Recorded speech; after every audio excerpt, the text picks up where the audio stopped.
Bonjour Philippe. Bonjour. Écoute, c'est un plaisir de te recevoir pour discuter avec toi de la solution que tu as en particulier montrée sur Viva Technologies. Mais juste avant de commencer, est-ce que tu peux te présenter et puis nous parler rapidement d'Emiotech?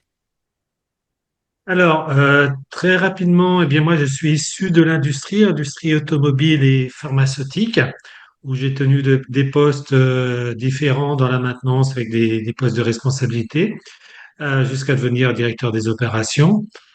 Euh, pour ce qui est des myotech, eh bien, en fait, lors de cette période, j'ai fait face à des problématiques de perte de savoir opérationnel, donc que ce soit en maintenance, mais aussi en production. Et face à cette problématique qui nous coûte en production, en performance, eh bien, on a décidé de concevoir un outil qui réponde aux industriels, à une problématique des industriels, mais pas que, à la fin. Voilà comment nous y sommes arrivés. Donc, c'est une société que j'ai créée maintenant il y a 3 ans. 3 ans, oui, bien 3 ans. Et maintenant, on est en phase de commercialisation de notre solution Expertvision. Alors justement, on a pu discuter sur Vivatech de Expert Visio. Est-ce que tu peux nous décrire cette solution et nous dire à qui elle est destinée? Alors, cette solution, c'est une solution pragmatique qui est destinée aux industriels, mais surtout aux opérationnels. Donc, c'est quelque chose qui va se mettre. Donc, c'est un casque de réalité assistée. Donc, qu'est-ce qu'un casque de réalité assistée? Eh bien, c'est un équipement qui permet d'avoir sous l'œil un écran, un mini-écran qui donne l'impression d'avoir une tablette, qui ne gêne pas trop qui ne gêne pas d'ailleurs la vue, qui permet de travailler tout en regardant cet écran au besoin. Donc, ce casque est aussi connecté à un mini PC avec un écran tactile. Pourquoi ce choix? Parce qu'il faut que ça soit un choix qui permette l'adhésion immédiate des opérateurs. Donc, on est sur quelque chose qui se met en route sans paramétrage, en moins d'une minute, et ça permet tout simplement de filmer, parce qu'il y a aussi une caméra qui se situe au niveau de l'œil. On filme l'environnement, l'expert va filmer son savoir-faire, on va le récupérer, en faire un tuto, puisque maintenant tout le monde regarde les tutos. Et le tuto permet aussi d'obtenir des informations qu'on n'arrive pas à capter dans des modes opératoires écrits. Des astuces, des points d'attention, des points techniques. Donc là, ça nous permet vraiment de revoir ces tutos en direct sur l'équipement au fur et à mesure des opérations. La deuxième fonction de l'expert Visio, c'est le mode remote. Qu'est-ce que le mode remote? Eh bien, vous avez un expert, le fournisseur de la machine, qui va se connecter directement au casque via différentes plateformes de communication. On a la nôtre, on va y revenir dessus. On a la nôtre, mais on a aussi intégré des plateformes comme Teams, où en fait, là, vous avez l'expert qui va se connecter sur le casque et pouvoir, grâce à la caméra, voir l'environnement, pouvoir l'aiguiller, aider le technicien, lui envoyer des informations qui seront visibles sur l'écran. Donc, c'est quelque chose de pragmatique, très simple d'utilisation, donc étudié pour les industriels et pour les opérations. Alors, c'est intéressant, hein, tu nous as décrit les usages réels, on va dire, chez les clients, hein, la captation des savoirs, ensuite l'utilisation de ces savoirs, éventuellement une assistance à distance. Tu peux nous dire quel est le processus pour s'engager dans la captation des savoir-faire? Je suis un industriel, je sens mes problématiques, on va dire, de main-d'œuvre ou de perte de savoir-faire. Quel est, qu'est-ce que tu amènes comme processus pour faciliter cette captation et cet usage des savoirs? Alors, on peut se retrouver sur deux cas. Je dirais deux cas principaux. Vous avez tout simplement, on va prendre le cas d'un changement de format. Vous avez le changement de format, vous faites du changement de format sur des petites séries que vous ne faites pas très souvent. Donc là, souvent, vous avez un régleur qui est expert dans le domaine. Et bien là, vous allez lui fournir le casque, enfin, il va s'équiper du casque Expert Visio et va tout simplement, avec une touche, lancer l'enregistrement. De là, on va être en enregistrement audio et vidéo qui va décrire toutes ces étapes avec son vocabulaire, ses mots, etc., ses étapes à lui. Ce film-là, brut, va être ensuite retravaillé en tuto, de façon à faire des pauses, de l'incrustation d'images, du zoom, du texte si besoin. Donc ça, on va le faire valider de nouveau par l'expert, hein, par l'opérateur. Donc, on va déjà travailler en amont pour éviter de prendre trop de temps. Donc ensuite, on va quand même le faire valider par l'expert pour être sûr qu'on n'a pas oublié des choses ou qu'il faut corriger quelques points. Et là, ce tuto va être rendu disponible via notre casque, mais aussi via un site internet. Ça, c'est le premier processus, un processus que l'on veut maîtriser. Après, il y a le deuxième processus où en fait, vous avez un technicien de maintenance qui va faire une opération qu'on ne fait pas très souvent, qu'on fait tous les ans, tous les 2 ans. Et là, l'avantage d'avoir cet équipement qui est simple d'utilisation, si on le laisse à disposition, le technicien peut prendre l'initiative en se disant, voilà, c'est quelque chose que je fais que très rarement. Je veux en garder une trace pour m'en souvenir dans un an ou pour que quelqu'un d'autre puisse le regarder. Il va s'équiper d'Expert Visio. Et là, on a le même processus, en fait, hein. Un processus qui ne nécessite pas forcément la post-production, si on ne le désire pas, mais au moins on garde toute cette vidéo et tout ce savoir-faire qu'on ne gardera pas si on n'a pas ce type d'appareil. Alors, je voudrais qu'on parle un petit peu aussi du côté technique, hein, puisque vous avez fait le choix chez Emiotech de construire vous-même votre système. Est-ce que tu peux nous dire pourquoi vous avez fait ce choix-là? Quels sont les avantages que ça apporte par rapport à d'autres produits du marché? Et puis, pratiquement, comment vous avez créé cet appareil? Sans rien dévoiler, hein, Bien sûr. puisqu'on reste dans le domaine du secret. Euh, En fait, je n'ai pas trouvé à l'origine de solution simple d'utilisation. On connaît tous les HoloLens, donc qui sont quand même assez compliqués, qui sont plutôt faits pour des bureaux d'études, mais qui ont été abandonnés, hein, d'ailleurs, hein, par Microsoft, hein, qui ne sont plus suivis. Ensuite, vous aviez les Google Lens, pareil, qui ne sont plus suivis par Google. Voilà, le fait de retrouver du matériel, des équipements sur le marché qui, en fait, ne sont pas suivis, c'était déjà une première question. Ensuite, je dirais que le fait de vouloir le faire soi-même et en France, c'était aussi une façon de maîtriser les évolutions. Euh, on a conçu l'ensemble pour pouvoir maîtriser toute la partie supply, mais aussi les évolutions que l'on souhaite mettre en place vis-à-vis des échanges avec les clients, de façon à améliorer et personnaliser l'équipement.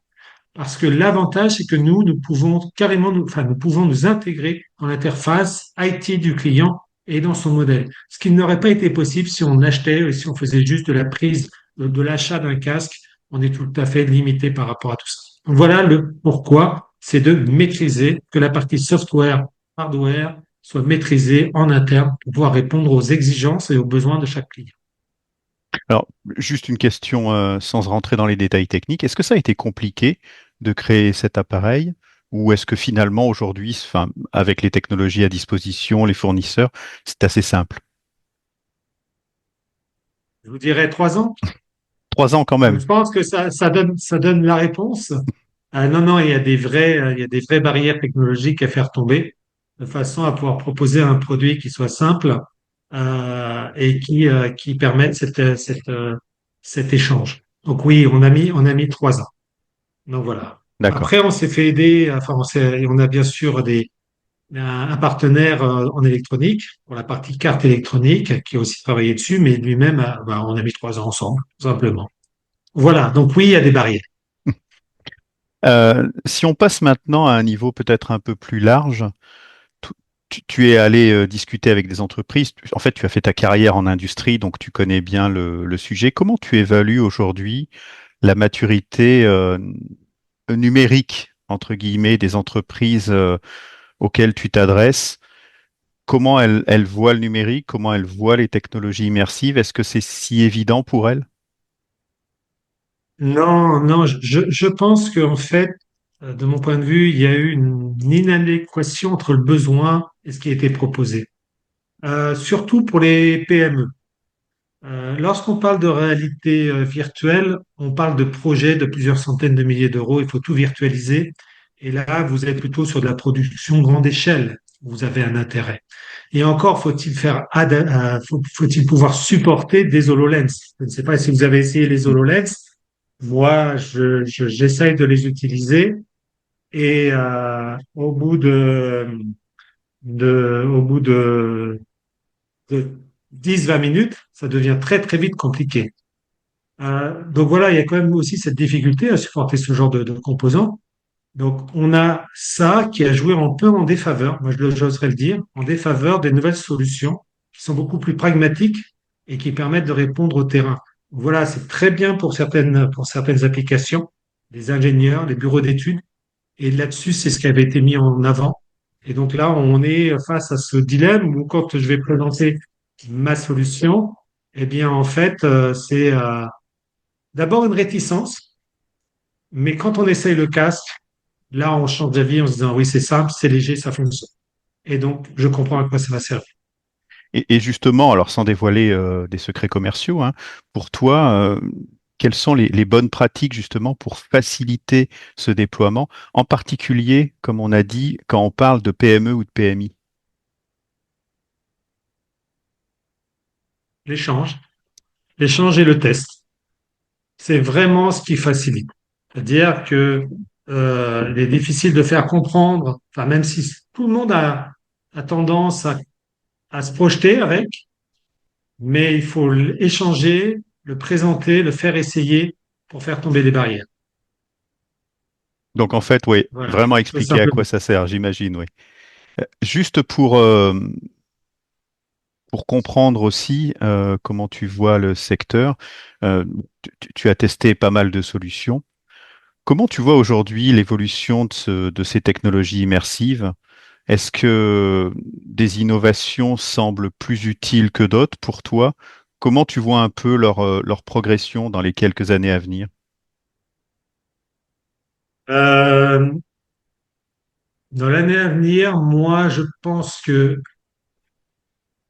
à condition de mettre des équipements qui soient plus accessibles, euh, moins high-tech, alors moins high-tech, ce que je veux dire par là, euh, qui permettent l'adhésion rapide, hein, simple d'utilisation, ça va être, ça peut être compliqué dans certaines PME. En fait, ça va dépendre du customer, du client que vous souhaitez mettre enfin, votre client.